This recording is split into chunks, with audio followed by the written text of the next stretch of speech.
Anggota Komisi 2 DPR RI melakukan kunjungan kerja selama 4 hari di Aceh.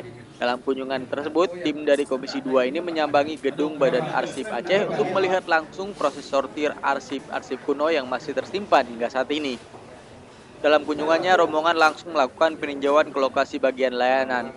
Di pusat layanan Arsip Aceh terdapat perlengkapan digitalisasi naskah dan buku. Semua isi naskah dan buku bisa direkam dan dipublikasikan untuk kepentingan semua pengunjung. Kunjungan 14 anggota Dewan dari Komisi 2 yang membidangi pemerintahan dalam negeri, otonomi daerah, aparatur negara, dan agraria ini dipimpin oleh Ketua Rombongan Ahmad Riza Patria selaku Wakil Ketua di Komisi 2. Dalam kunjungan tersebut, para rombongan juga meninjau beberapa ruang arsip yang memajang foto para pemimpin Aceh sejak Tengku Daud Bereh hingga Gubernur Zaini Abdullah.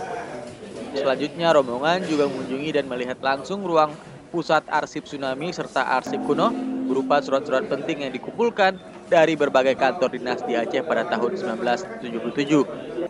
Kunjungan anggota DPR RI ini disambut langsung oleh Kepala Badan Arsip Aceh Hasanuddin Darjo beserta seluruh unsur staf di Badan Arsip tersebut. Dari Banda Aceh, Hendra Saputra melaporkan untuk Aceh Video. Masing-masing atau ini untuk